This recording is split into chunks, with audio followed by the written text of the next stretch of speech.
far would you go to save your child's life? 2 years ago, I introduced you to Kaden Hartman in Virginia Beach. He has a rare and deadly disease. Well, his mom found out about an experimental medicine and asked local doctors to try it. They refused. But that's not the end of Kaden's story. Today, a story of a parent's perseverance that's paying off. Not much has changed since we met Kaden Hartman 2 years ago. And that is the miracle. He has no idea he's sick. He says, "Mommy, I'm just a little clumsy." I said, "Yeah, that's it. You're just a little bit clumsy." In reality, Kaden has a rare, fatal disease called Niemann-Pick type C. His body can't process cholesterol. Kids with this diagnosis usually don't live past the age of 13. When we met Kaden at age 9, he was falling down a lot and starting to slur his speech.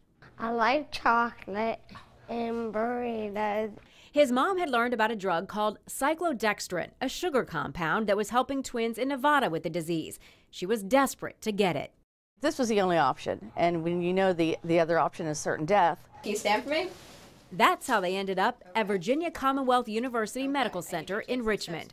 VCU heard 10 on Your Side's story about Kaden and jumped in after local hospitals refused to try the experimental treatment. It's nice to be part of something that's new. It's nice to be helping someone. That's why we do what we do.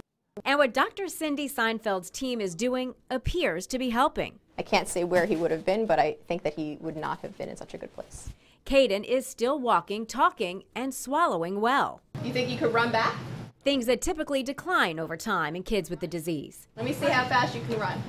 He could very well be in a wheelchair by now, if not for this. This is hope in a tube, and it's actually not even a medication. It's sugar, and it's being injected into Kaden's back. It's done in a sterile environment, so it'll be done with sterile techniques. So I'll be wearing sterile gloves, a gown, a mask, and a hat. The medication is not FDA approved. VCU must follow strict government guidelines and had to jump through hoops to get here. It took Nurse Kathy O'Hara over a year to get all the approvals and contracts necessary. I'm not sure I could even hazard a guess how much time I spent. At one point, 50% of my time was being worked on getting all of these pieces together. Kaden now comes to VCU twice a month for injections. His doctor says they'll continue indefinitely. This is the only thing that we can do at this point that we know of that has the potential to help him. For Kaden, there is no cure. But because of the sugar compound and a group of medical professionals who took the risk, life is sweet. I know at least I bought him a childhood. Well, this marks 1 year this month since Kaden's treatments began, and VCU just recently agreed to allow our camera inside because he's doing so well. There are a handful of other kids on that same medication across the country, and overall, they are doing well too.